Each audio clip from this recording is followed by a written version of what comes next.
Sounds good.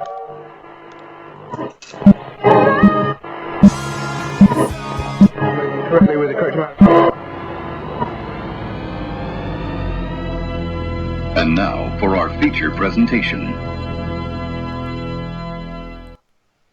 Because why watch a bunch of men run across a field with a ball when you could be listening to us? This is the Untitled Movie Show for Sunday, Super Bowl Sunday, February 1st, 2015. I'm, of course, your host with the most, Mr. Miguel Leon. And I guess the first person I can introduce here is the man, the myth, the legend himself, who will be moving at 50% slow speed tonight in honor of our director we're talking about, Mr. Michael Burhan. Just want to dedicate tonight's show to my dad. Happy birthday, Dad. Rest in peace. And now I feel bad because I started off with a joke. You know, if I'd have known that was going to be the case, I would have let you do it a little. I would have been a nice little intro, like before we start off this off. You know, let me give you guys the floor to say your nice things. But yeah, that was fumbly. Speaking of fumbly, I don't know why that was a good segue. Anina, stop me, please. Introduce yourself. I'm Anina Kasky, and I'm an actor, and I'm going to be giving opinions because that's what I do. Well, Hello. hopefully, if things do go well, you're going to be an employed actor. I'm not going to go too much into it, but hopefully you will be. Nudge, nudge. Yeah, nudge, nudge, wink, wink. And you won't have to do anything for it. It's great. You actually get to just act for your part instead of sleep with the director. You could do if you want to, but the director's a Ted there. Ted, where are you? He'll be like lying there. You cheated on me with that teddy, and he's just gonna sit there with his little blue eyes. I'm just gonna leave you with that imagery of a teddy bear. Yeah. I'm actually surprised, and yet I'm not surprised that got announced for a sequel. I'm kind of Ted 2. Yeah, I'm not surprised in that Ted 1 was such a big hit. At the same time, Million Ways to Die in the West was such a failure. I'm surprised that they're giving Seth MacFarlane the ball to run with this sequel. Do you know what makes me laugh? Family Guy makes so much money. I think he can basically do whatever he wants. Well, that's the problem. Like American Dad and the Cleveland Show and in his previous shows all bombed.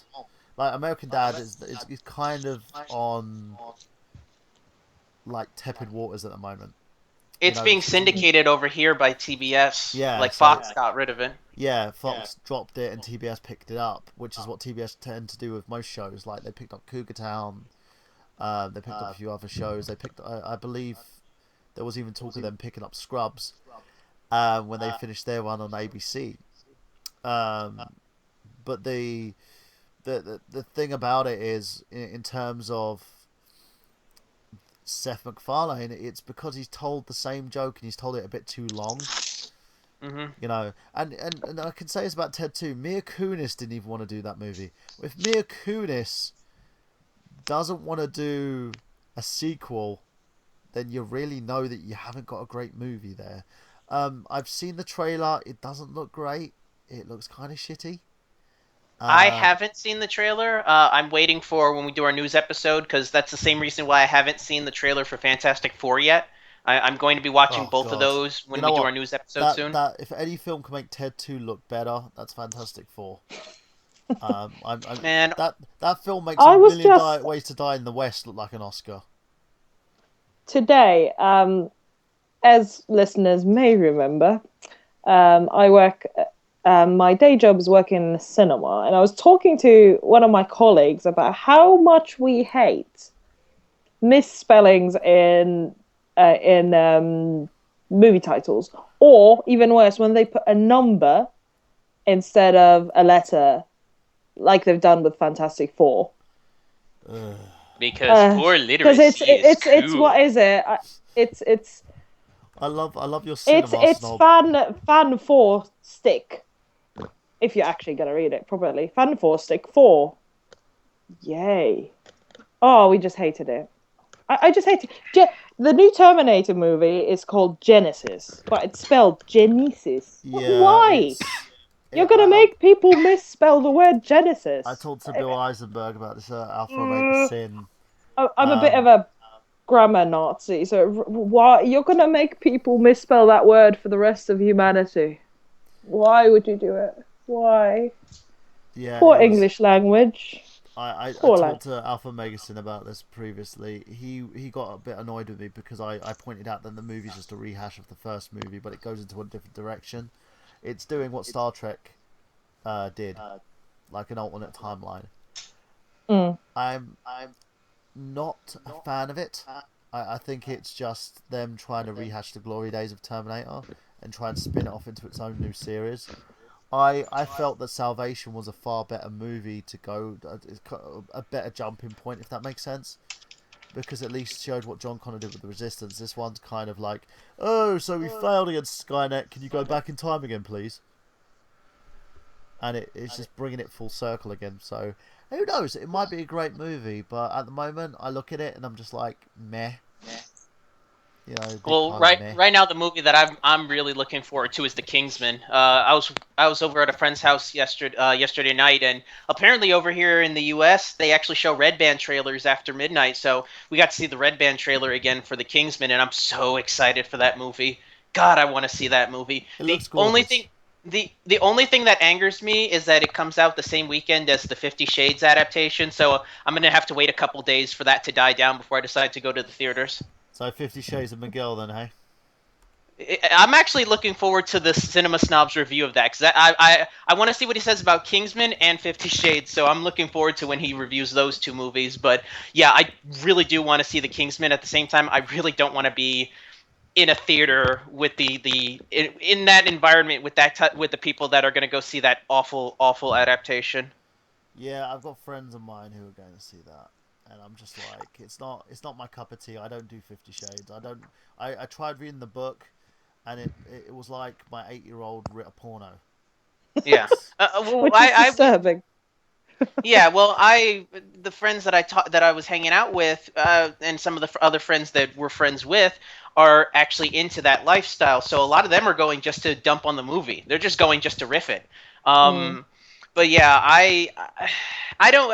It's That's gonna be a weird weekend because that's also Valentine's Day weekend, and like I said, I really Yeah. don't Yay. want to be in that We do a Happy environment. Valentine's Valentine's Day Day. package. You know, Miguel, I think you and me should spend Valentine's Day together.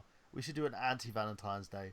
Me and Miguel just like sitting there drinking a cold one and talking about how shit love is. Well, no, that's why I'm gonna be up in Tampa with my folks at least for that Saturday. I may try to come back for the show. If I can't make it, I'll let you know. But yeah, I'll probably be with my family for Valentine's Day just so I'm not by myself. But yeah, that's neither here nor there. I just wanted to point out how much I'm looking forward to the Kingsman and how great that movie just looks every time I watch that trailer. Um, but yeah, See, for let's me, move. What was that? Kingsman looks like it'll be amazing or really bad. I don't think it can be anything in the middle. It's Well, either apparently, amazing yeah, or people have had like preview screenings of the Kingsman, and mm, a lot of them have said that it's an amazing, amazing movie. It's like mm, it's the best James Bond movie not about James Bond. mm.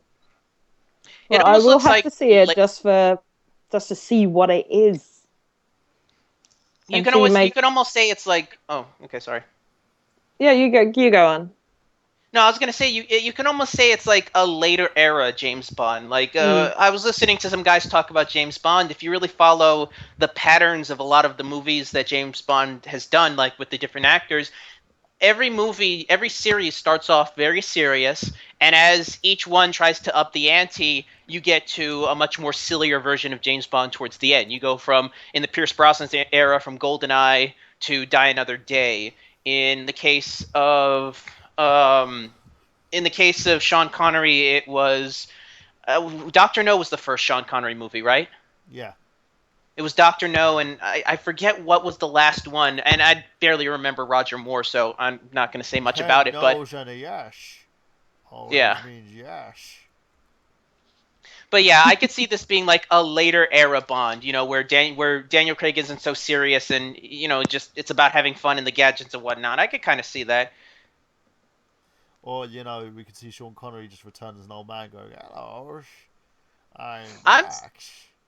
I I'm would still still pitch. watch that. Yeah, I'm still pitching the idea to have like a kind of a James Bond crossover where they get all the actors to come together to do a movie. I don't know what you would do with Would that, it be but like that'd be Power Rangers, where they all come back? We were the previous Sponge. Now we're giving you our power. well, Bond no. tag Well, team. Go here's the thing though. Bond, go! Yeah. Dragon If Bond. no, here's the thing though. If you follow the story of Skyfall and how that came out, there is a hinting that the 007 name is just it's not that James Bond is, a single 007, that name James Bond and the 007 moniker is actually a title given to It's specific. passed to people. Passed Yeah, it's on to passed people. over to people. So it's a So pseudonym. so in theory, you could do a crossover where you kind of bring back previous 007s, that maybe have retired or been decommissioned, and with that, Bond you could probably. retirement home. Yeah, I just basically keep thinking Power Rangers. Like, you'd have them with morphers, and Zordon just like beams all the Bonds into one room. Alpha, I readers would. escape. Let's get these old retired Bonds with attitude.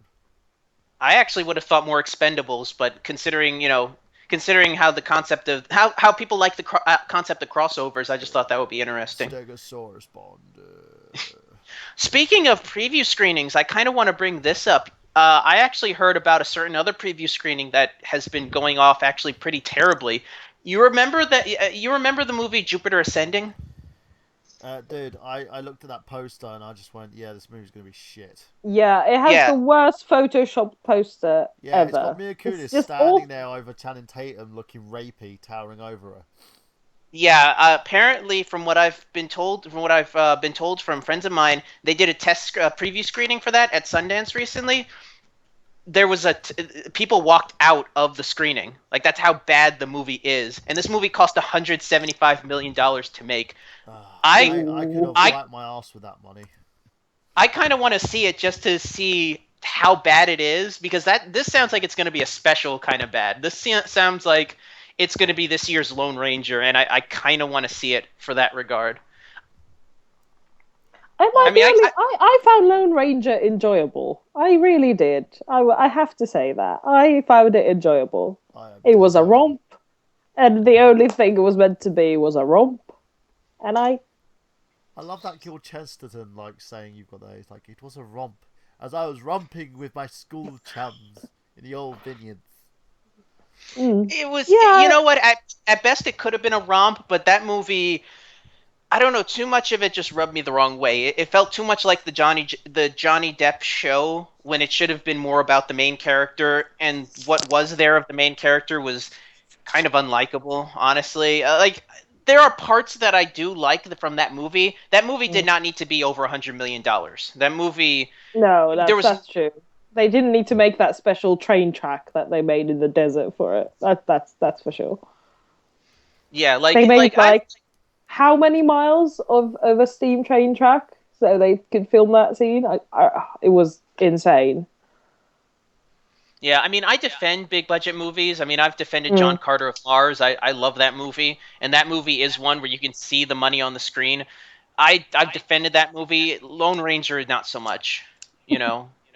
And like I said, going back to Jupiter Ascending, that movie looks like a special kind of big budget bad. Like it looked so like it almost harkens back to So like bad those. it's good. You mean? No, Do you not think even. Like it looks like one of those big like period piece 1960s or 1970s movies where they would get a bunch of actors together and do this whole big movie that's supposed to something big and ambitious and just ends up bombing. Like I feel like that's kind of what this movie's going to be. Which sucks because I still like the Wachowskis, and I really hate that this is going to probably end up killing their career for Warner Brothers because they're the ones pumping money into this.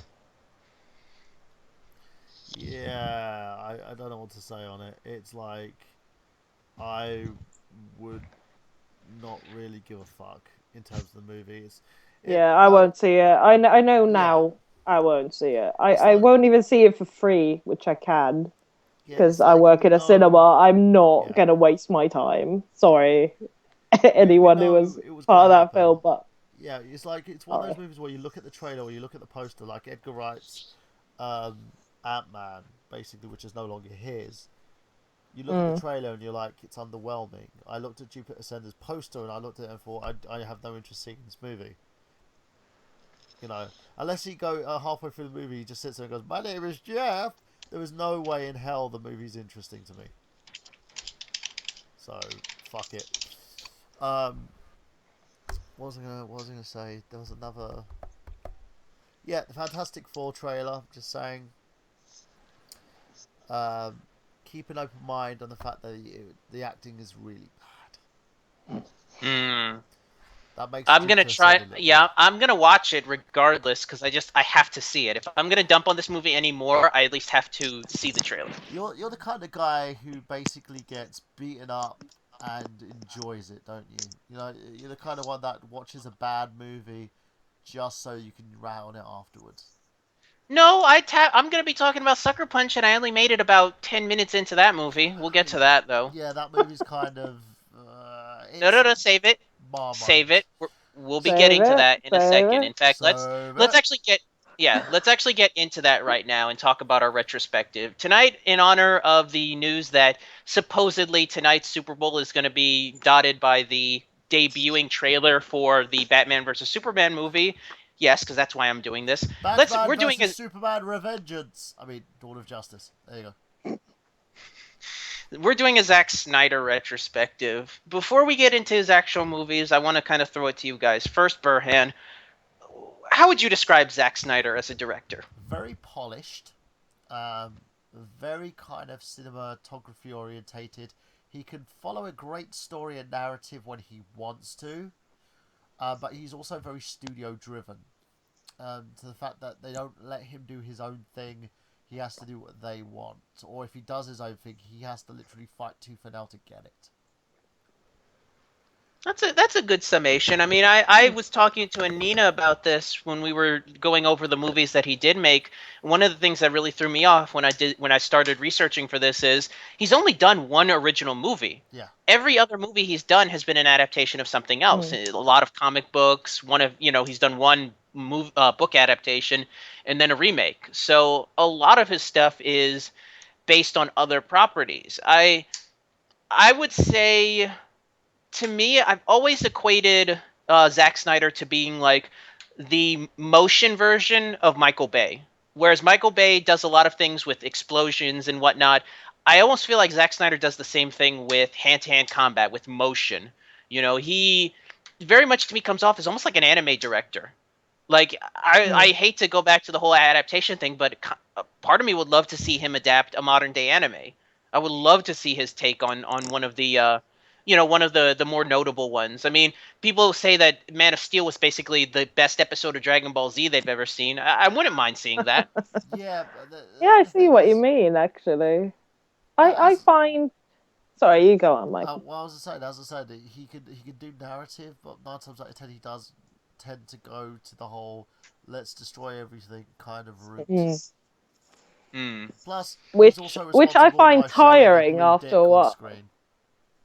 I find that let's destroy every single skyscraper, as we saw in Man of Steel, really tiring. Once you've seen 5 skyscrapers fall down, the 6th one you're just going, and another one, and another one. I think it numbs you as a viewer. You're like, well, do you know what I mean? I find it very numbing. You're just like, you stop paying attention, it stops having an impact because, well, this is the 6th one already in the space of, this 15-minute action sequence.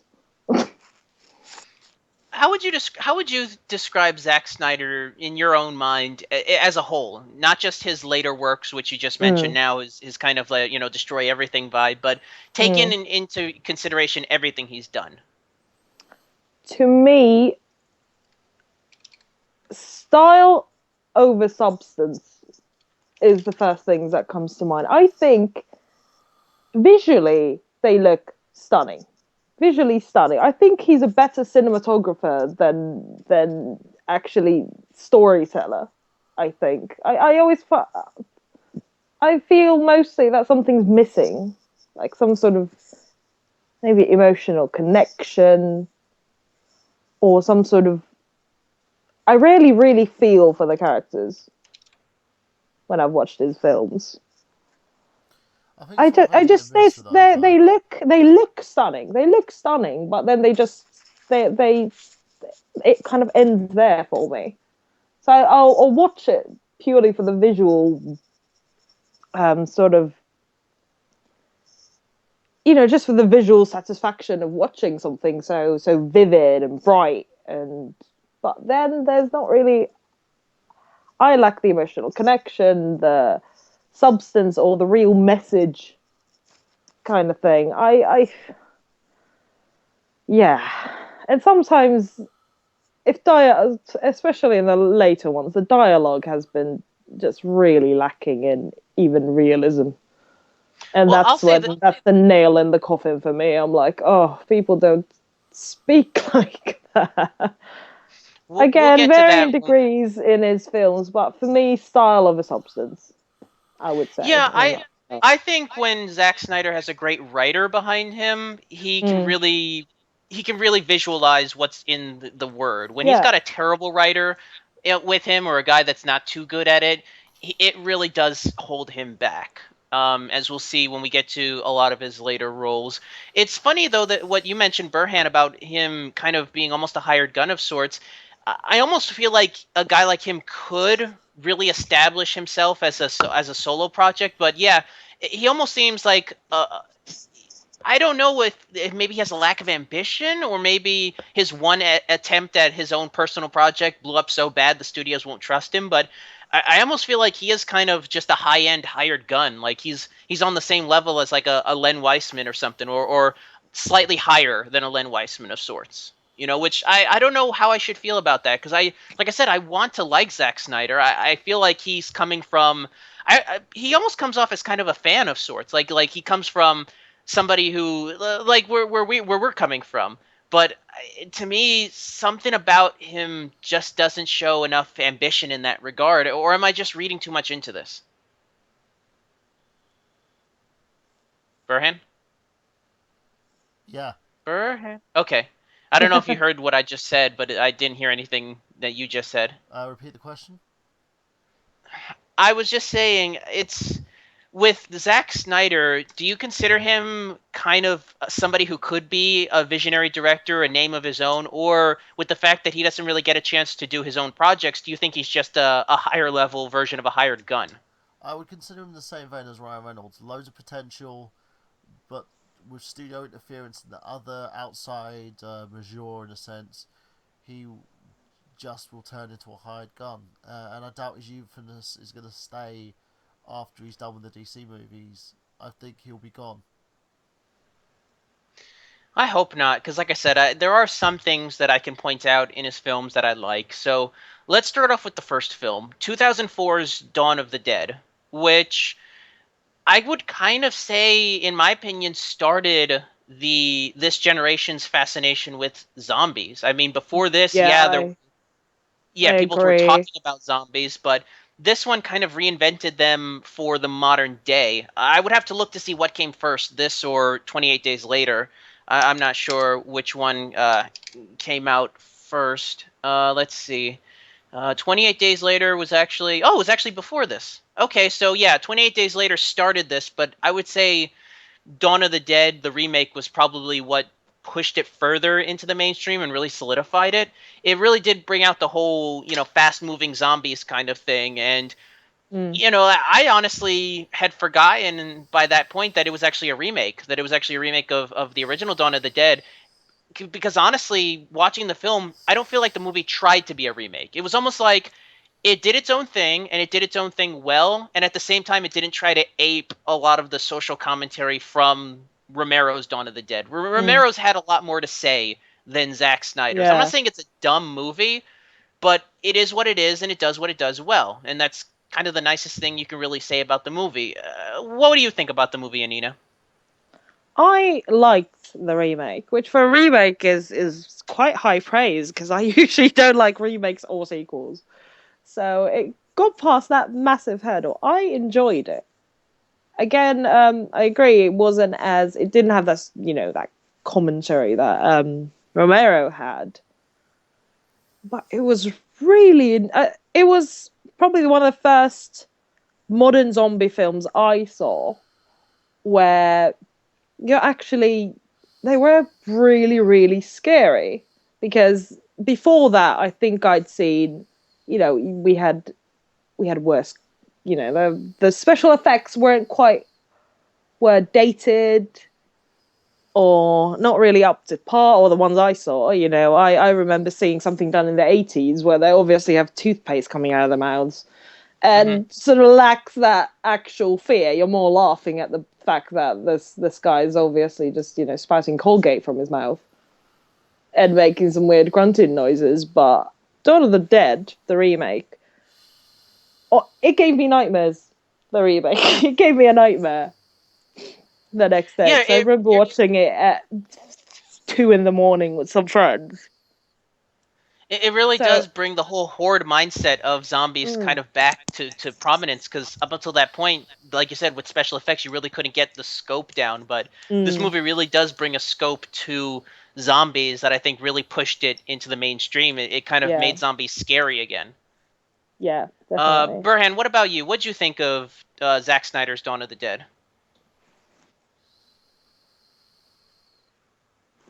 Burhan? Yeah, Uh, Zack Snyder's Dawn of the Dead. What did you think of it? I loved it.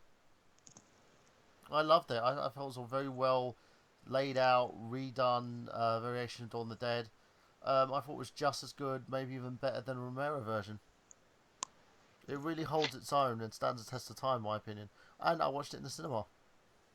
I did too. I watched it in the theaters. Do you agree that it doesn't try to copy the social commentary that Romero's does? It doesn't try to do that, and it actually is a positive in its own right. That it kind of just does its own thing as opposed to copying the beats from Romero's cut. Yeah, pretty much. It's a good movie. It stands on alone, depending on what people think.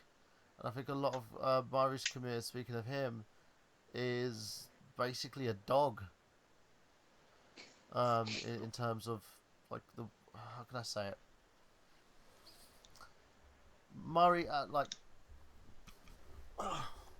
Bill Murray's like this traveling salesman in a sense. He's been a comedic, and he was saved by guys like Wes Anderson, and then you got like Schneider, who's more very in your face, very visually stimulating, and very smash mouth in terms of what he does. But he tries to build the narrative and bring out these characters, and it it works and it doesn't, from what I'm feeling on that. But yeah, I also have to point out that the film was written also by James Gunn, who would go on obviously to find great success with Guardians of the Galaxy. I think that really holds the movie together because, like I said, it feels like it's still within the vein of Dawn of the Dead, but at the same time doesn't try to copy it. And I think that usually comes from somebody who was probably a fan of the original, and I gotta believe that James Gunn was a fan of the original Dawn of the Dead. He just seems like the guy who yeah, it's a guy who beautifully, really like it's it. so stimulating as well. It's the zombies are great, very fast paced, takes a lot of its leverage from 28 Days Later in terms of how fast the zombies go. You have the disintegration of like the people in there as well. It's equally up there and probably far, even probably as good as the original. I think it goes the more entertainment route, which is not a bad thing It's at yeah, all. it But makes it goes, yeah, here's some zombies, be scared, be entertained, there. yeah. It And it does it really, really well. it plays on the whole factor as well of that it's a B movie in all its heart and its entrails, but it's funded by a big Hollywood studio. Mm. Yeah, I definitely can see that. I mean, it definitely doesn't feel like it doesn't feel as not low rent, but it doesn't feel as maybe dirty as the first Dawn of the Dead does. It does have a very much a polish, but I think that's to the film's, to a positive of the film. The movie did do a lot of interesting things that weren't in the first movie that I actually thought were interesting. I like the dynamic they had with that character across the building from them. There's that whole dynamic of them, talking to this character across the street from the mall with the signs and whatnot. That's kind of flies in the face of the first Dawn of the Dead, where a lot of it was centralized in that shopping mall. Yeah. This kind of broke out a little Mm. bit and explored, the idea that there are other survivors out there, which I thought was interesting. I do want to point out this is where we first start to see Zack Snyder kind of, I don't want to say cave in to, well, not even so much cave in, but this is where this is one of the few times where you started to see him really push against the studio. Do you remember at the beginning of Dawn of the Dead where it opens up with that Johnny Cash song? Yeah. That was actually Snyder really wanted that song in there. He thought it would create a good mood, and it would really, as it was kind of projected across footage of newsreels and whatnot, that it would really kind of juxtapose and really set a good mood. The studios wanted just some generic metal track to be played over the credits. Snyder actually had to give up final cut of the film just so he can keep that song in there. I That can sucks. respect Yeah, I can it sucks, but at the same time I can respect the guy for doing that. For sticking to his guns and saying, "Look, Mm. I want to set a mood for this movie. I'm willing to do whatever it takes." And it sucks that yeah, he gave up final cut for the theatrical release. He ended up getting his cut for the unrated director's cut, but I can kind of respect him for that. It does show that maybe this guy does have a little more ambition as a director than we give him credit for, because he was willing to do that. Maybe that was just early on. I don't know about now, but you can kind of see the shades of a director that kind of has something to say. Yeah, it's Mm. it's it's like he's got potential in all intents and purposes, but he just doesn't. He has to kind of compromise in order to get his voice out there, even like a smidgen of it, which Hmm. is a shame. You know, I think in terms of what he can do, he can tell these stories, and he can also make it look aesthetically pleasing. But he tends to go either one way or the other. Mostly on the studio side, which is like the aesthetically pleasing bit. Hmm. Well, this movie made a ton of money for Universal. It was a $28 million budget, made $102 million. So he was starting to get the eye of other big budget studios, mainly Warner Brothers, which leads us into our next film, which would be what year did this? 2007. 2007's 300, Ugh. which this is a movie I will give credit on several things. This was one of the first movies. Well, it wasn't the first, because Sky Captain and the World of Tomorrow did this, and that movie's phenomenal if you've never seen it. But this was one of the first movies that I think really popularized the digital background, other world kind of technology that you see nowadays, where instead of doing, and yeah, there have been movies that have done green screen effects, but this one did it for artistic purposes. And this was one of the first that did that. That kind of sepia toned kind of visual style that was kind of prevalent in the 2000s. This was one of the first movies to do that. I think the movie's beautiful. I really do. It's incredibly well shot. There's some really solid action bits. This is where you start to see a lot of Zack Snyder's slow mo, quick motion directing style that he was popular for. Where he would film one shot, but rather than do cuts, he would just slow it down and then speed it up, and then slow it down and then speed it up. No one was really doing that at the time. So if you want the quintessential Zack Snyder movie, I would point to 300. It really does feel like this is where he was really able to sink his teeth into. Having said that, I can understand why a lot of people don't like this movie. The movie, for me at least, doesn't have much replay value. The story's nowhere near good enough to warrant it. It's a beautiful movie, but once you've seen it, I've seen it once. I've never had to go back to it. There's some solid acting bits. I mean, Gerard Butler does great as King Leonidas for the as two dimensional of a character as he honestly is. I mean, I get it why people love this movie. I'm just not a big fan of it. I don't hate it, and I would probably put it up a little bit higher in terms of Zack Snyder's movies, but I've seen it once and I don't need to go back to it. Burhan, you sounded like you did not enjoy this movie at all, so I'll let you go for this one. Which I'm trying to figure out what's um the 300. Yeah, it's see I can't remember the bloody name. The movie was all bravado.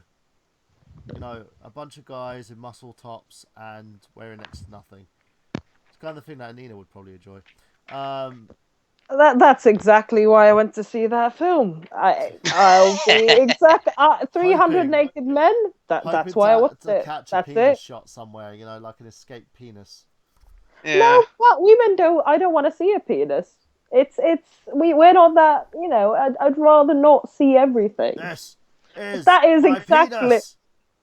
That's exactly why I saw that film, because if you look at Hollywood, it's always a naked woman standing somewhere going, "Hey, look at these." Yeah. And for once, I get 300 naked men at the same time. And that's exactly why I saw that film. And the only reason I saw that film. It looks stunning, yes. And there's a lot of, let's accentuate these abs by, some spray tan. But that's why I enjoyed it. Yeah, Is it a award winning film? No. But it's eye candy. And Yeah, that's why I that's saw the it. thing. It's like 50 Shades in terms of its And girl that's porn. why it made a lot of money, because for once, oh, women, look at these. Plus, it was highly It had that parodied. bravado that will work on men. But all these, bare-chested men as well, all the women flock to it. So it's actually a really smart move to do that. I'm actually surprised the movie caught on with as many men, given how, let's be honest, kind of homoerotic the movie is. I mean, if you've Yeah, ever yeah. read the And 300, again, one of the reasons I liked it, I was like, yes, give me some homoerotic subplot, subtext. I'll eat it up I with mean, a spoon.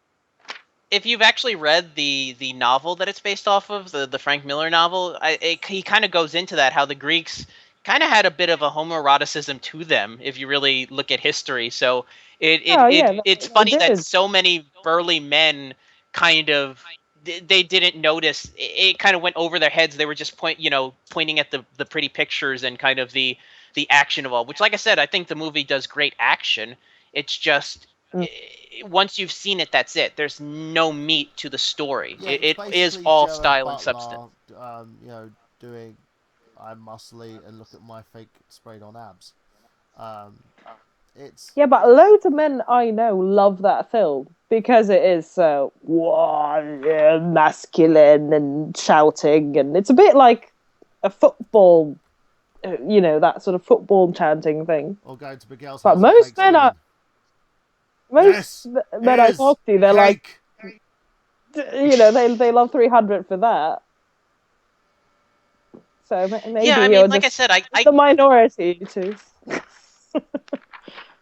no, I completely understand, and it kind of rode the wave of Greek culture because you started to see a lot more movies about the Greeks. You started to see stuff like Mm. Immortals and but I think there were a few other ones that kind of aped that style. It was also coming off of the success of Sin City, which kind of was another Frank Miller movie that had a lot of style to it and was kind of that digital backdrop, filmmaking Mm. style. So Yeah, I think this came out exactly when it needed to and was a huge hit because of it. I do want to point out there was a lot of controversy with this movie.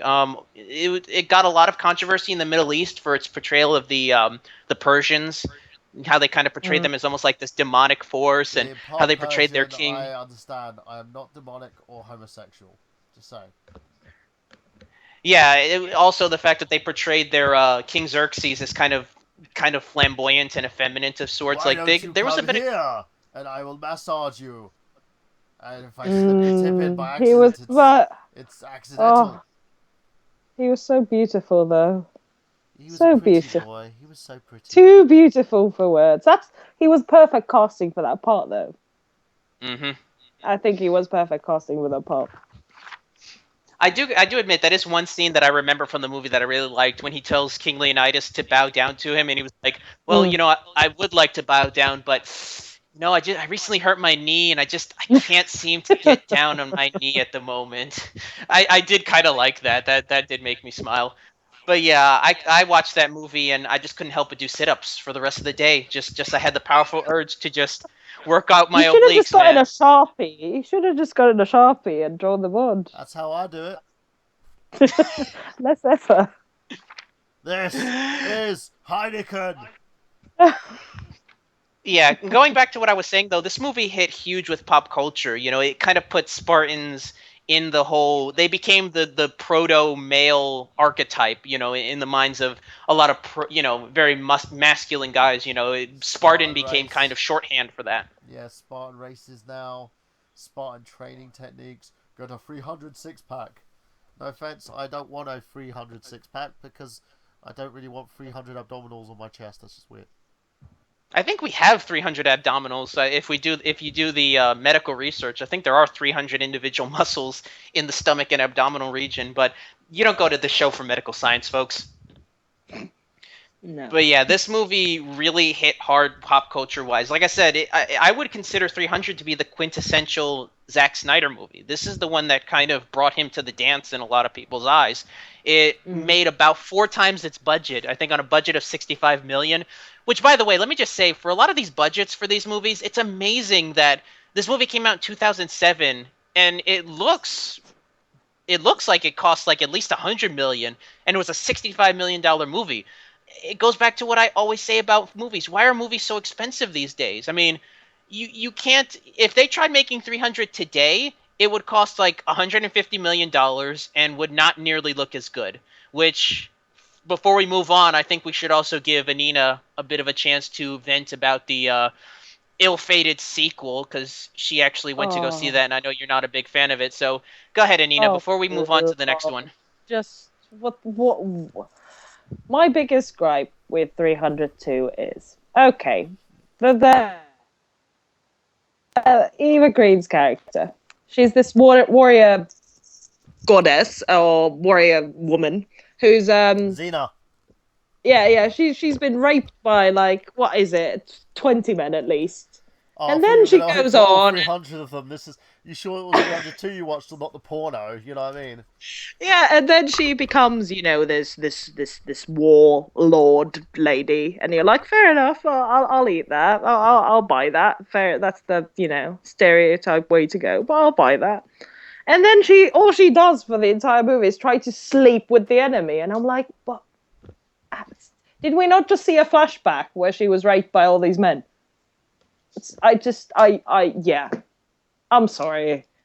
I don't believe that character would do that. I just don't. And I know we're watching entertainment, but still, it was just too much of a suspension of disbelief to go there.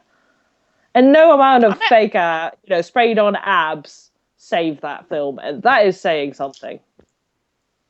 Was it at least as visually as stimulating as the first one? Because this one didn't have Snyder directing it; he only produced it. No, because if you look at it closely, they've copy pasted scenes from 300 into 302.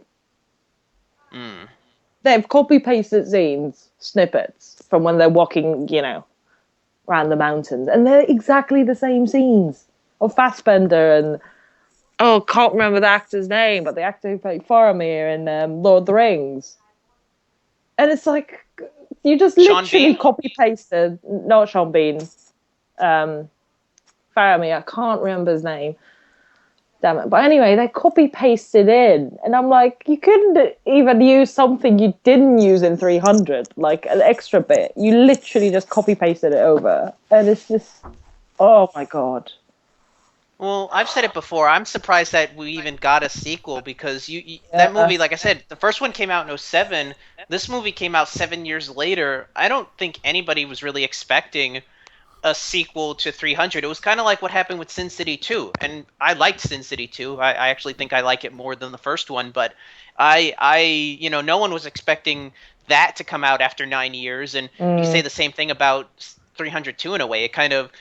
It made a ton of money. It kind of made back 3 times its budget, but I'm kind of surprised why. Maybe it was just riding on the Zack Snyder fandom. I think 302 could be called 302 and now some boobs. Literally. 302, the rise of boobies. That's it. That is a good point. I almost feel like they brought her character in just to kind of not make it so homoerotic as the first one was. Like, it's almost like they focus tested it, and it was like, yeah, people wanted to like it, but there was too much man meat. Let's even it out a little bit. Maybe we can get a wider audience. And it was just, like I said, there were so many abs and gorgeous men, and I was still bored. Yeah, That you know, is it's not like picking up Michael Burhan in the shower. that's effort.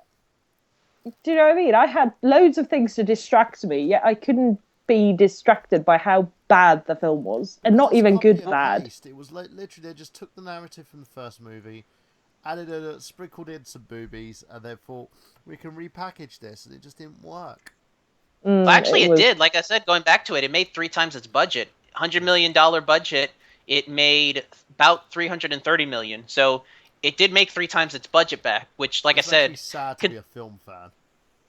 yeah, like I said, considering this was the same year that Sin City 2 came out and that bombed hard, Yeah. the fact that this one Mm. made so much money back, I'm actually really surprised. I have a feeling it was probably due to the Snyder fandom. You know, No, but people Snyder that didn't watched. direct it, did he? He produced it. Yeah, but you still associate 300 with Zack Snyder. Like I said, it's the quintessential Snyder film. So I think a lot of people watched it thinking he was associated with it and didn't Mm. realize that he wasn't. So that's neither here nor there. I figured that was worth mentioning. I can't really say much about it because I didn't see it, but I've heard okay middling things about it. It's certainly not going to stand the test of time that the first one did, and that's all I can say about that. Let's move on to his next big project, and this one was a pretty big project when it was first announced. This is a project that had been in the works since the 80s. I mean, this was one of those fabled comic book adaptations that for years you heard about but thought you would never see. I mean, there were so many people attached to this project. You know, you had guys like Darren Aronofsky attached to it at one point. I forget who the other director. At one point you had David Hayter, who was actually, is known as the writer for X-Men 1 and 2, and me and And the Burhan know him voice better. of Go on, Yeah, Miguel. exactly. Me and Burhan know him better as the man behind Solid Snake, And but he was also, he was an actor at one point in the Guyver movies. yes, he was. But yeah, he was attached to it, I believe, to either write or even direct. Eventually, Snyder got a hold of this, and from then we got 2009's Watchmen, a movie that I don't know what I think about this movie. I think the fact that it came so early in comic books run. I mean, this came out the year after The Dark Knight and Iron Man came out, so comic book movies really hadn't established themselves as in kind of the Disney formula that they've kind of fit into today, or even the new Chris Nolan universe that has kind of become a thing now with the later films. It kind of falls in this weird middle ground. I do respect the fact that Snyder stuck to the source material almost laboriously. I mean, it copies whole panels from the book. I like the movie. I've only seen the theatrical cut. I really do want to at some point get a hold of the director's cut to see how that holds up. You can tell from this movie that there was a lot cut out of it because a movie like The Watchmen could have easily been like a mini series. You could have done that like a 5 hour mini series and really gotten all of the bits and pieces in. Um, I don't know. I like the film. I feel like I should like it more considering the pedigree behind it. I really don't know what else I can say. I'll probably just have to bounce off whatever you guys say. I'll throw it over to you, Burhan. What do you think of Watchmen? Watchmen, I would basically say, is a terrific movie with a lot of blue penis. But you know, it wasn't the Dr. Manhattan penis wasn't the most disturbing thing about that movie. The most disturbing thing about Watchmen was the sex scene. You Yeah, know, that made me laugh. I laughed uproariously when I dude, when I went to go see that. I was with a friend of mine, and me and him were just looking at each other, and he's like, "This scene doesn't make me want to be gay. This scene makes me just feel really bad for people having sex right now." I think No, that Is I your think one what ruins blue? it. Yeah, I think what ruins it is the remix of Hallelujah playing in the yeah. background. Brandon Ligon does an amazing cover version of it because he was like we're talking about it on Slamcast, and he's just sitting there going Hallelujah, Hallelujah. It cracked me up, and you just see like that owl man and what's her face just basically they have no chemistry whatsoever. She's faking it, and you can tell she's faking it. And I'm sitting there like she's hot. I gathered that, but she looks like she's having sex with her brother right now. I think that was kind of the vibe because I did like it, I that actually two of the characters that I really liked. I'm going to mention one of them was the whole story arc with Night Owl. The whole him being this very nevishy kind of Yeah. lesser man person that kind of almost depends on the suit to kind of be more than himself. I liked how they explored that, and they kind of went into that with the whole sexuality between him and Silk Spectre. There's that scene where they start to, and then he kind of reaches the mountaintop a little bit too early, and they kind of play up on that. And this is supposed to be kind of the polar opposite of it. But yeah, the way that it was shot, like I got the intention, but it was just so hammy that Yeah. it was just lost. Plus with that song as well, it was like, Yeah. it killed any sort of mood that has. And I was crying with laughter watching it. To me, it was just like, what the hell is this supposed to be? And then with Dr. Manhattan, where you first see him with like pants on, then he's got his dick hanging out, and every time he's in a scene, all you can focus on is his big blue penis. So it was kind of And a distraction. somebody actually brought up an interesting point with that. Somebody had to animate that because Yeah, if you quote unquote pay attention to it, it moves realistically. Like think about that. Somebody actually had animate to a work big on the blue animations penis. for Dr. Manhattan's dick. Can you imagine being that guy? Like, dude, I got signed on to do work on Watchmen. Oh yeah, what are you gonna do? Don't worry about it, man. Just I got signed on Watchmen. That's all you need to know. It's like the basically His like the his episode of portfolio Friends. video will be hilarious though. Well, it's like that episode of Friends where Joey gets like playing Al Pacino's ass, and then everyone starts making wisecrack comments like, So when's the after big opening? yeah, after all these years, you've finally been able to crack your way into show business. You know, I remember that yeah, episode. but it's literally that. The guy just like sits there. He's like, yeah, I'm doing Watchmen. What are we doing? I'm animating Doctor Manhattan's penis. What? Just I'm animating Doctor Manhattan's penis. Oh my god, man, you must be so blue. And just even the penis puns like go flying out. You know, he'll be like, just make sure I've got a tip for you. Get it, tip. And it's the dude will be like sitting there going, I'm getting paid to animate a penis. That's actually every child's dream in secondary Well, school. we all got to start somewhere, man. We all got to start somewhere in the industry, as they say. Yeah, that guy was animating Doctor Manhattan's realistic penis. I almost But want to see where he went on from there. Like, did he go on to like work for Pixar or Blue Sky or something? Like, where's he working We now? Like, we have this oblong guy we want you to animate. yeah, in his resume, like it specifically says in caps that you animated Doctor Manhattan's penis. We yeah, I have try these not to talk dangling about that. things we need rendered. Yeah, this is a snake. It kind of looks like a penis. Maybe start with there. Okay, let's move on before we go too far deep into Well, this the into these saving puns. grace of the movie, I would say, is Rorschach.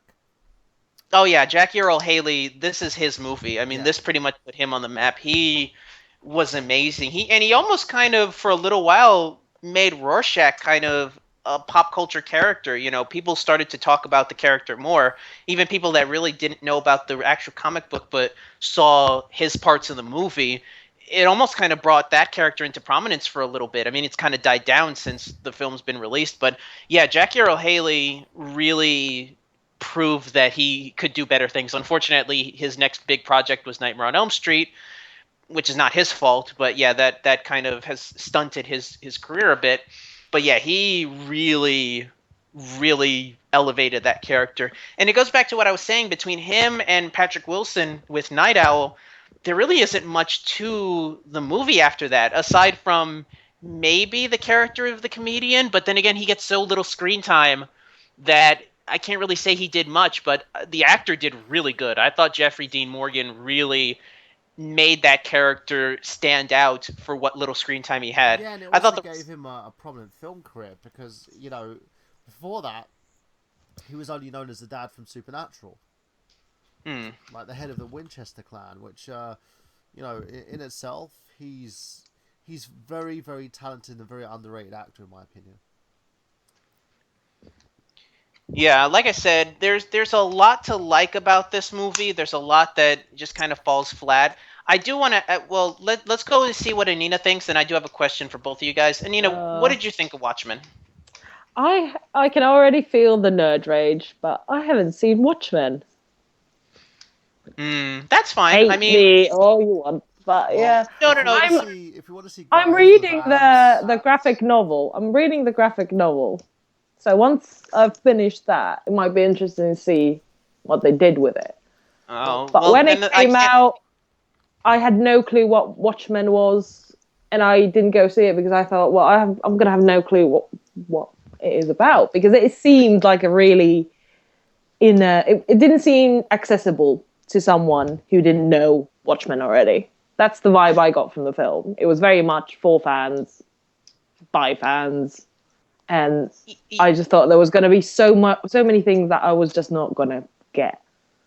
So I Yeah, just if you thought, don't know about at least some of the movie, you mm, are going to get lost, at least in the theatrical cut. I think the director's cut yeah, goes a little bit more into it, and especially the extended cut, which actually adds another whole film to it, because there was the original Watchmen movie, and then there was this little mini movie, Curse of the Black Freighter, that is kind of a side story that they kind of put into the movie again with the extended cut. I don't know if I would recommend that cut.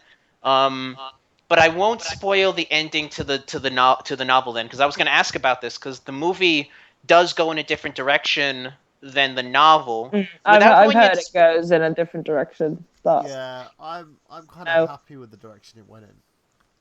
Well, I am too because if you know any history about Watchmen the comic book, you know that Alan Moore pretty much pulled that ending from the books right out of his rear end. It was basically what had happened was DC was pressuring him. You got to make this ending big. You got to make it huge.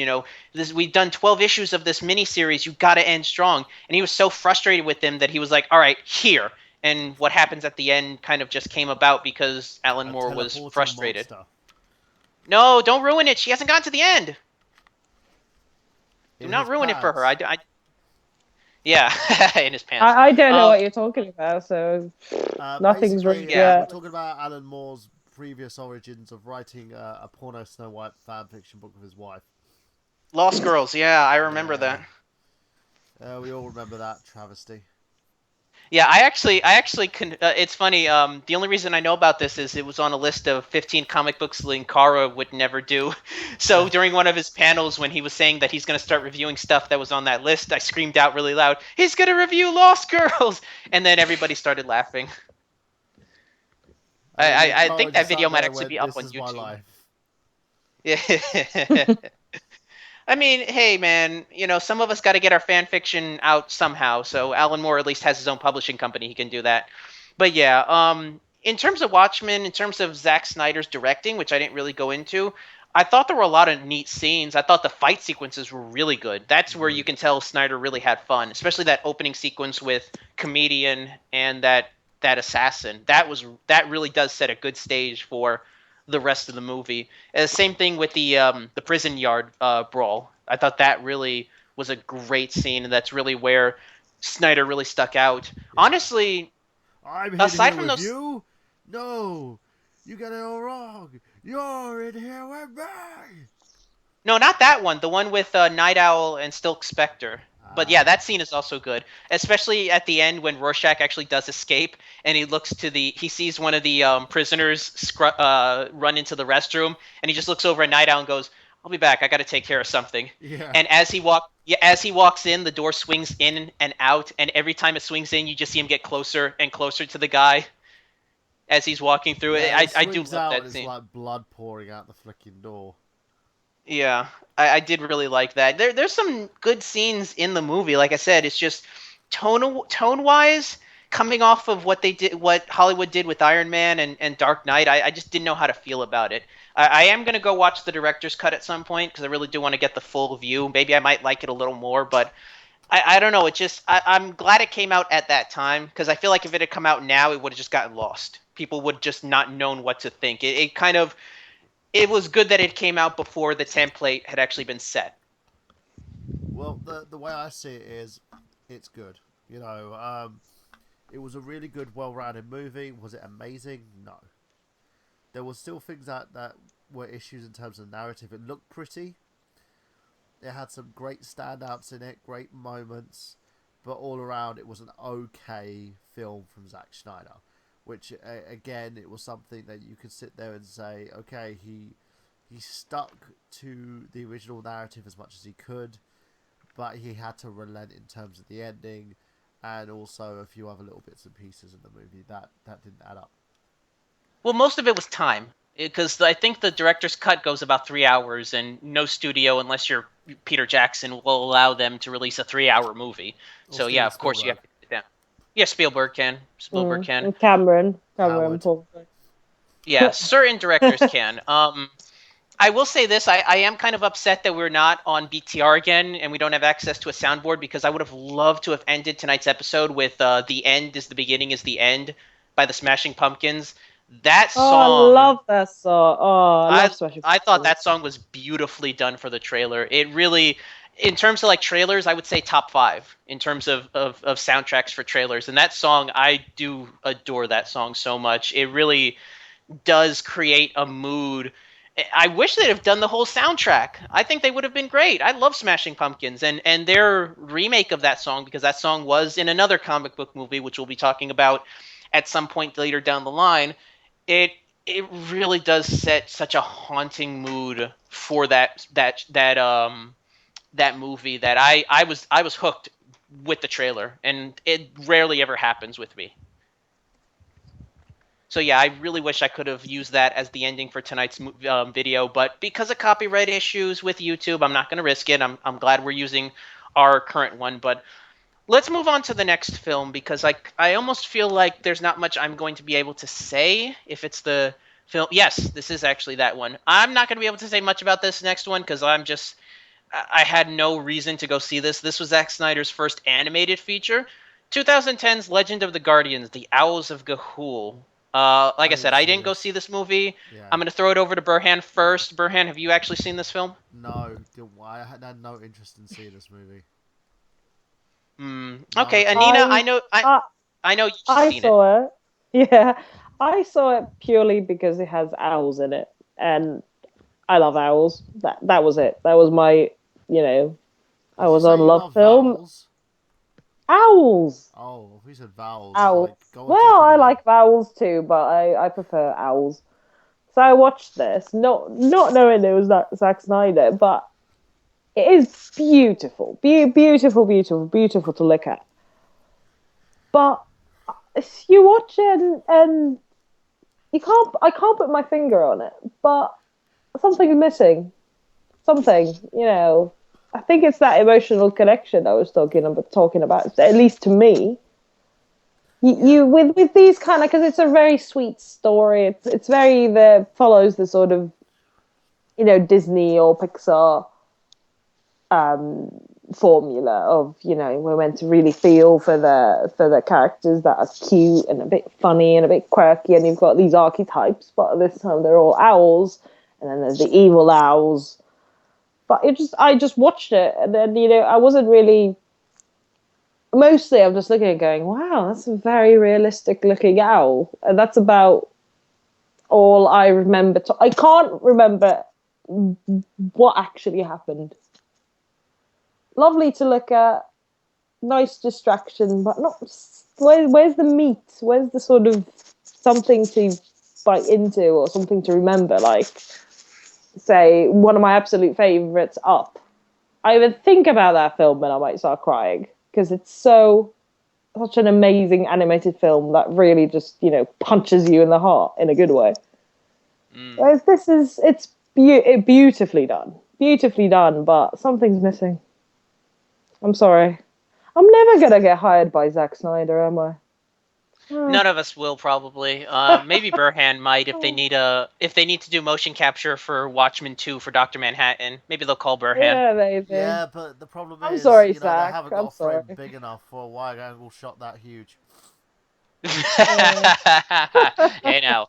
Um, yeah, I mean, I saw the trailer for Legend of the Guardians and I thought, wow, this looks like a very high-end animated feature, Mm. but I have no interest in seeing a story about owls unless they're quirky like a DreamWorks movie. I can't even say that it's probably a bad movie. It looks like it's a good movie. I just Nothing's have wrong. no. I can't pinpoint anything that's bad about it, but just something's missing for me. Hmm. If you know what I mean, that thing.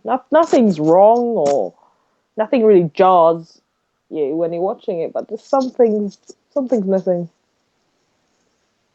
Yeah, definitely. I mean, it just like I said, if I hadn't noticed that it was directed, if I hadn't read Wikipedia, I probably would not have known that it was a Zack Snyder movie. It just this I think this was kind of hired gun Zack Snyder kind of in a way, which we all got to do stuff for a paycheck if we Mm, want to do our passion projects, which leads us into true. our next film, his first original movie. This has been something he had been wanting to do for years, supposedly, and with the success of Watchmen and 300, the studios finally gave him carte blanche to do this. This is his script. He produced it with his wife, and he directed it. So this is about as much of a vanity project as you could get with a director, and you can tell. And that's 2011's Sucker Punch. I got about 10 minutes into this movie. This movie makes no sense. It Yes, makes absolutely no sense. and its characters, they're not even characters, they're not even caricatures because they barely fit an archetype. They're just disposable bodies. The action sequences, which this movie was marketed strictly on its action sequences, and Mm, to me that was a huge bait and switch because this movie, here's why the movie fails in terms of its action sequences, and I'm going to spoil something big for people who haven't seen it out there. Every action sequence in this movie that you saw in the trailers, it's all a fantasy. It doesn't happen in real life. There are no mm, consequences to anything that happens. That completely took me out of the movie. When you know going forward that every action sequence, nothing is going to matter whether somebody lives or dies, then it is just flashy noise. There's no consequence to it. There's no mm, weight. So I did not care about the action sequences. And when you strip this away, this is a very ugly movie. It basically, the premise from what I can gather is it's it's about a woman who is trapped in a mental institution who fantasizes that she's actually a prostitute in this like brothel that does like puts on shows and whatnot. And then you've got this third layer where whenever she has to dance, she fantasizes these crazy, whacked out, video game esque action sequences. Like the movie is impossible to follow. And like I said, when you strip away the action sequences in Sucker Punch, you're left with a story that's just ugly. It really, I'm so not a feminist in that regard. I found myself a bit offended by the way it kind of victimizes women. And I know a lot of people who have said that no, it's not true. The act, they're presented as strong, independent women because they're going around and they're beating people up, and the action sequences really, no, they're fetishized. Those are two-dimensional cardboard cutouts in skimpy outfits jumping around, they're jumping around doing cool things that only appeal to men. This is about as this movie is it's a big budget fetish film without the sex. That's basically what this was. And like I said, the movie could have been something because I'll admit the action sequences, not knowing that they were fantasies, would have been cool. They would have been very cool. You can tell Zack Snyder really has an imagination for set pieces. He just doesn't know how to string them together in any sort of coherent way. And this could have been something, but he really just should not write his own script. And this movie, I'm surprised he honestly had a career after that. After this movie, it doesn't surprise me that he became a hired gun. After seeing this film. Burhan, you've been a bit quiet as of late. What did you think of Sucker Punch?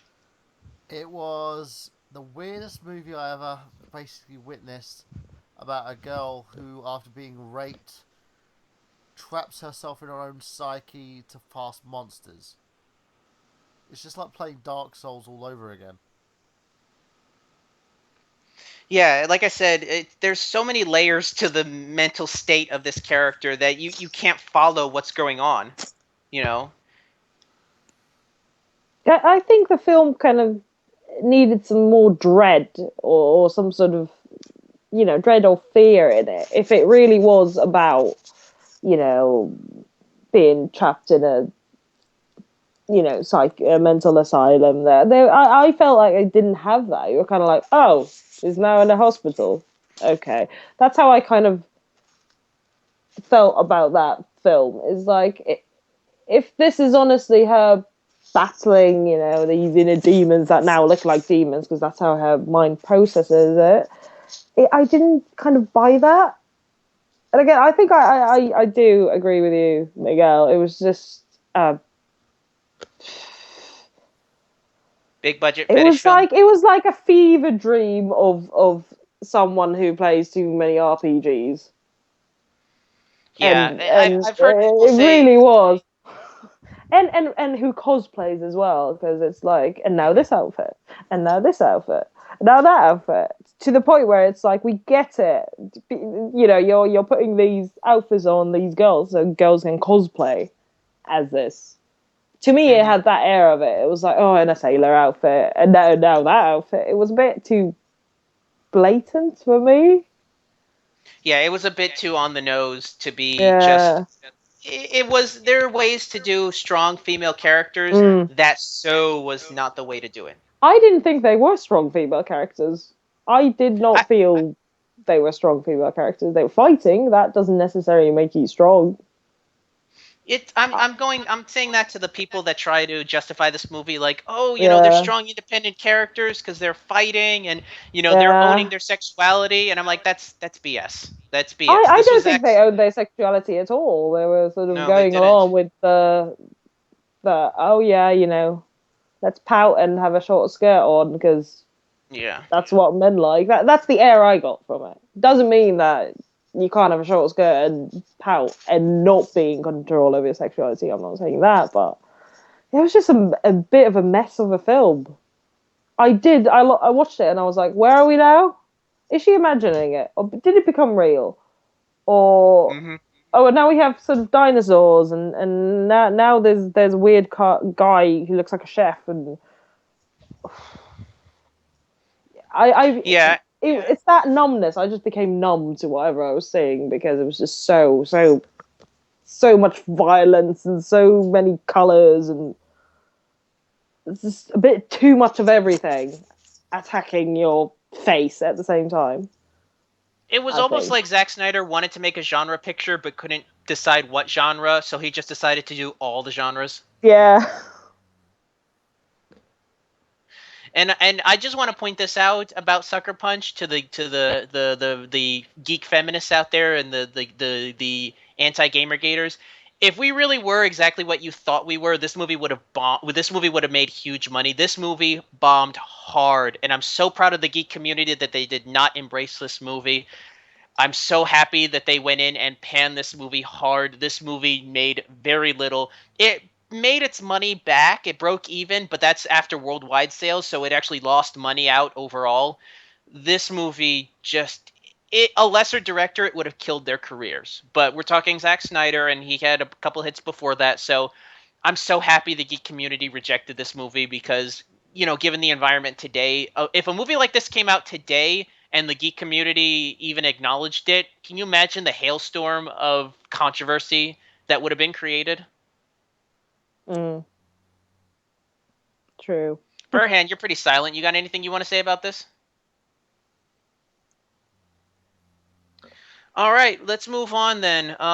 Let's see. What's the last movie? I feel like we're missing something here. We're hitting the elephant in the room. Okay. Some of you fans out there of the Untitled Movie Show will remember one of our earlier episodes where me and Burhan dedicated 2.5 hours to this next film. I will introduce this film and then I'll throw it over to Anina, who can kind of give her thoughts before we kind of repeat. We try not to repeat ourselves with this.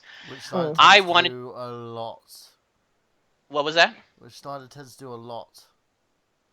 Yeah, we're gonna be we're gonna try not to repeat ourselves with the next film we're about to do because, like I said, go back and listen to episode 2 if you want to rehear our full thoughts. So yeah, 2013's Man of Steel. Anina, go. In one Yeah. word, is how I felt about that film. It's just who wrote the dialogue in that film? It was excruciating. That was my main gripe, was the dialogue. It's like, since when do people talk like this to each other? I've never met one. And, oh my god. Just the last half hour of that film was just, really? You push a button and that's it? And for half an hour you just stare at said button and don't do anything to it? But then you push it and everything works out and we have evil eyebrows, which, oh, my pet hate is evil eyebrow acting. I'm evil. Have you noticed I'm evil? I've got evil eyebrows, so I'll waggle them at you so you know I'm evil. Oh my god. And I've seen that actor be so good at other things, and Michael and Shannon? yeah, he has been good, but in this it was just eyebrow galore. And so too much, too many buildings collapsing. It stopped meaning anything. I didn't feel engaged by the action because, like I said earlier in this podcast, so once you've seen the third skyscraper that come down, it means nothing anymore. And after that, we still had about 10 to go. Oh, I was relieved when this film ended, and I feel bad saying that because this was probably his, passion project, but just no. Just no. I'll Just say no. this about Man. I'll say this about Man of Steel because I have kind of gotten numb to the movie. I don't have the same rage I do because I've come to a realization, and this might be a bit controversial. I don't blame Zack Snyder for this movie. I honestly don't. I think a lot of the problems with this movie can be tied to what we were talking before. When Zack Snyder has a bad writer and more so a bad producer behind him, it really hampers him down. And in this case, he had two. He had David Goyer as the writer and Chris Nolan as the producer. And the problem with that is you can see their influences heavily. You mentioned the dialogue. You can tell Mm, Nolan and Goyer worked on the dialogue by themselves because it has that very wooden exposition-y feel to it that I guess works in The Dark Knight to an extent, but in this movie it really made the characters feel fake. It really just you felt like they were there just to spout dialogue to move the story along. mm. No Yeah, nobody felt like a character. yeah. I And did never got the feeling like that in Dark Knight. That the dialogue, it did jar with me at all. Whereas in this, constantly, I was just rolling my eyes at the dialogue and going, "Oh, geez, he didn't say that. Oh God, he didn't say that either." Oh, yeah, it's funny you mentioned Michael Shannon as General Zod. I actually mm, think part of the movie is kind of saved by him because he's the only character that's actually a character. You know, he's an over the top he's mm, chewing up scenery left and right, but at least it's something you can grasp onto or get any sort of enjoyment because between Amy Adams and Henry Cavill, there's just nothing there. There are two blocks of mm, wood that are have zero chemistry with each other, and like I said, Michael Shannon really was him and Russell Crowe were the only two people that actually were trying to act in the movie. You know, they were trying to actually put some mm. emotion. It was not ill conceived, but ill. It didn't fit with Yeah. the rest of the movie, but at least it was something. If you're gonna go over the top, I think everyone has to go over the top. Whereas Hmm. just one of you goes over the top, it just looks bizarre. And like you didn't quite get what everyone else was trying to do. And with me, that's what General Zod looked like. Yeah. It just didn't fit because they were trying to, We won't find let's go him. realism way. We won't find him. It's like Taken, but with General Zod. Yeah. I do remember that scene. Yeah, like to me, where the movie really shines, honestly, is The in action the beginning sequence. scenes with Krypton, because that's where you can tell Snyder's influences the most. because he's able to kind of, tap into his imagination. And that's honestly my favorite parts of the movie, are the first 10 minutes or so on the planet of Krypton. In fact, if the movie had just stayed on there, I probably would have liked it even more. Mm. That's where I see it. But yeah, so much of this feels like it was shoehorning into the Batman universe, and that's the big problem I'm having moving forward with the DC movies. But I won't go into that because I already went into. There was just, I don't hate the movie anymore. I'm just kind of blasé about it because it's just the way it's going to be moving forward. But it's, I'm more disappointed because I went into Yeah. this really wanting to love this movie. You can tell they put a lot of work into it. Mm. Honestly, thinking back on it, probably the biggest problem I had, and I don't know if you picked up on it. Did you pick up on a lot of the product placement? No, but I did pick up on the long shots of hay fields and a No, lot of gazing there's a lot into of the not distance. there's a lot of not so subtle product placement in that movie, to the point where it kind of irritated me. There'd be Mm. shots where there'd be like a big logo for like not Taco Bell, but what was it? Sears. God, what was the restaurant that they smashed into at one point? There's a bunch of it there. It's been so long since I've seen that movie, but Mm. like I said, I really wanted to like the movie. I'm kind of blasé about it now. I don't know if the Batman versus Superman trailer hit like they thought it was during the Super Bowl. I'll probably look at that after the show if it did. But yeah, I have issues with the direction that the DC movies are going forward. And from what it sounds like, Snyder's going to be producing a lot of those movies himself. I believe he's already signed on to produce the Wonder Woman movie, and he is himself producing. He is himself directing the Justice League movie after that. So he's DC's boy. He's kind of in the Joss Whedon role for DC that Whedon has been for Marvel. So maybe with the upcoming Wonder Woman movie, we'll see more of his presence and less of the Nolan presence. I don't know. It's gonna be tepid times moving forward. Burhan, I know you've talked end to end about Man of Steel. Is there anything new you want to add to the argument? Um, hmm. It's wet. That's pretty much it. Do you agree that it's less a problem of Snyder and more to do with his handlers, the writer and the producer with Man of Steel, or do you think Yes, he? David S. Goyer, I think, is power hungry. Um, I just don't like. I think what they were trying to do, they were trying to be the opposite of Superman Returns, and instead they ended up alienating the people from that and churning out a half-assed Superman movie. Hmm. Yeah, there's not much really I can say that hasn't already been said. I mean, I knew we were going to hit this movie eventually, talking about Zack Snyder. So I guess, now that we've got Anina's point on that, we can kind of close the books as of sorts. But yeah, Mm. moving forward with Zack Snyder, it looks like his next big projects are going to be the DC universe. Yeah. He's going to be producing Suicide Squad, he's going to be producing Wonder Woman, and he's going to be directing the first two parts of Justice League. So we'll see where it goes. I mean, going back to what we said, he's kind of tied with DC at the hip at this point. Do you think we'll ever see him kind of branch out from that and maybe show more of his inner, auteur? Or do you think, like we said before, he's just kind of now DC's new hired gun? Pretty much. I think he's not the right guy in terms of what he's putting out there. He's making Mm. money, but I don't think he'll have the same success as someone the same like Christopher Nolan. I think any credibility that Zack Snyder may have has just gone down the toilet because he keeps trying to satisfy everyone, and he can't do that, in my opinion. What do you think, Nina? Do you think we're ever going to see Zack Snyder kind of do more stuff on his own, or do you think that he's kind of more content now with doing the whole, being DC's new hired gun?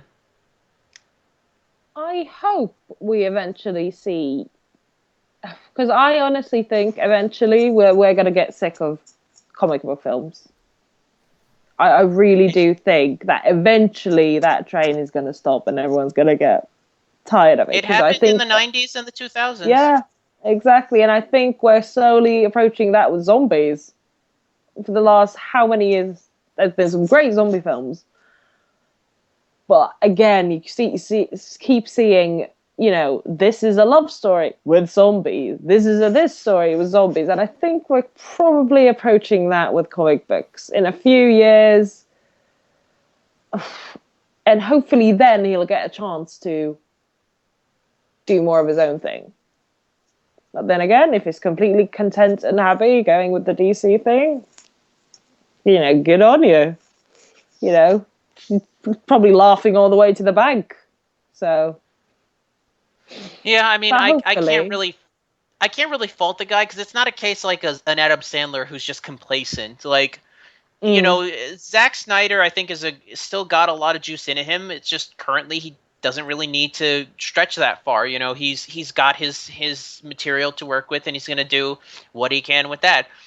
Unlike Sandler, though, who's like selfishly complacent, part of me does still feel like Zack Snyder is a fan. Like he does do the movies that he thinks the fans will like. It's not like a Michael Bay thing where he just does whatever he wants and screw what the fans think.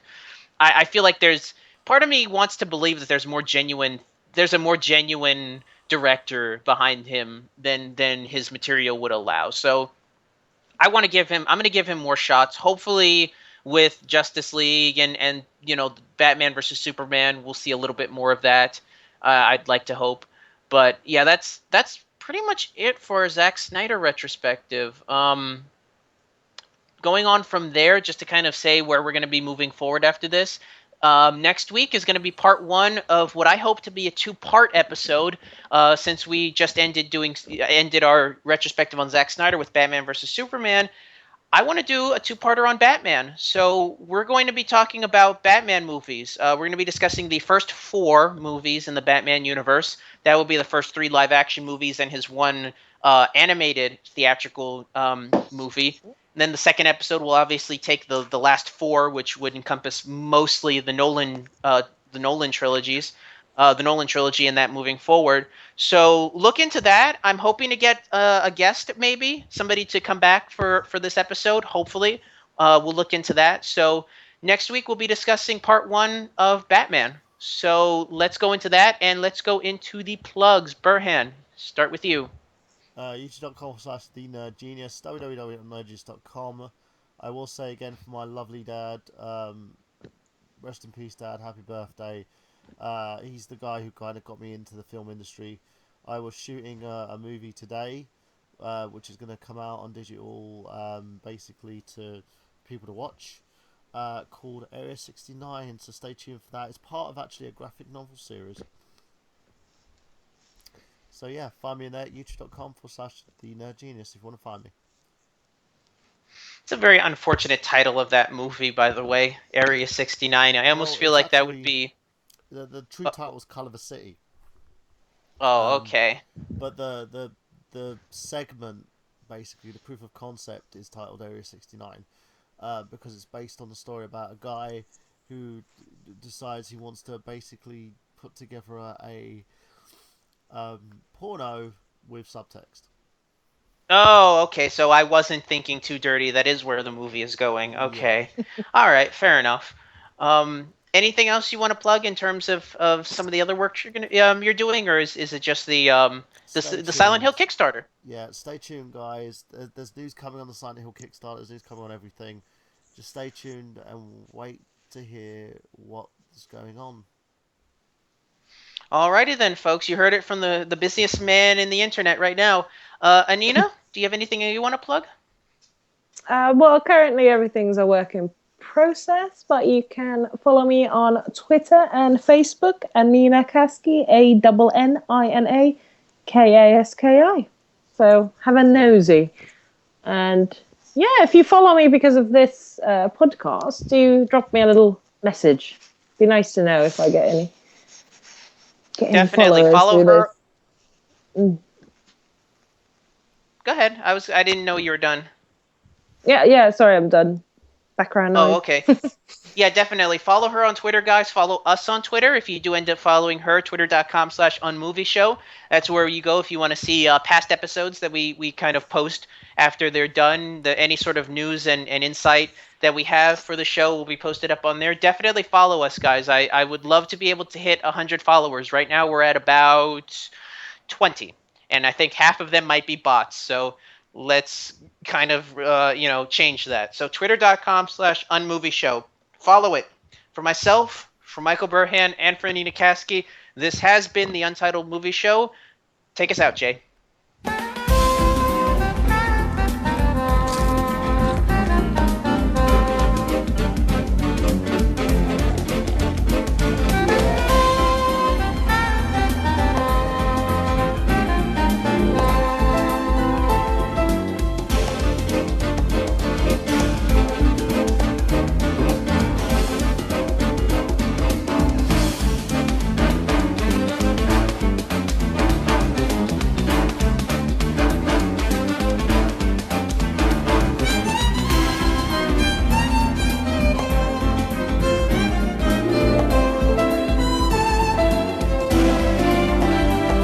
Celebrity voices are impersonated. No celebrities were harmed in filming of this episode.